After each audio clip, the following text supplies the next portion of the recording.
Since ASID is the largest professional interior design organization, it's been around longer than any other interior design organization, and it has more resources. It's financially stable. It has more research, viability. We don't have to send a notice out to the member to say, can you please pay your dues early? We're financially viable, and there's just a lot of resources and things. I've posted job postings for designers. I've sent potential clients to our website to say, there's some research here. This is a good website for you to go to see. And it's really nice because you can refer designers, you can refer clients or students. And so it's a good resource, but I think all in all, it's stable, it's been around, the professionalism. What I like about it is the fact that we are different. We go from hospitality to residential, retail, restaurants, hospitals like I do, corporate type. So I really like the flexibility because I think the diversity makes us a better organization. I also was the first chair of the ASID's Sustainable Design Council, which is still going on today and still doing great work.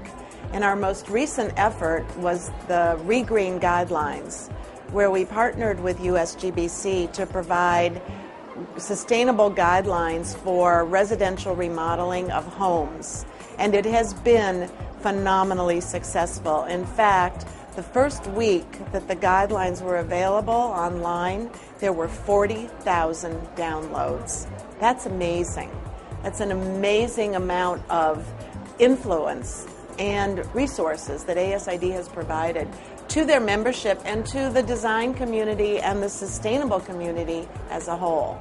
We also have an obligation to protect the right to practice of our members. Like any other profession, you're defined often by state legislative directives and legislation itself, and we have worked very hard to ensure that, one, we're protecting our members' right to practice without restricting the right to practice of anybody else who is providing design services to consumers.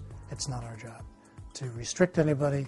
It's our job to help our members grow their businesses and to be able to practice to the full extent of their capabilities. I think it's important that we celebrate design as well. We spend a lot of time going over all these business needs of our members and the legislative issues that we are involved with. Sometimes we forget we need to take a step back and celebrate the good work that design does. Celebrate it from the point of view of the designer receiving recognition. Celebrate it from the point of view of the client talking about how the interior designer has helped solve a problem for them. And celebrating it through awards programs or literally by recognizing individuals who have made significant contributions to the profession. But if you're a professional, then you have a code of ethics. And I think it's very important for consumers to understand that there is a code of ethics and that interior designers, especially members of ASID, abide by that code of ethics.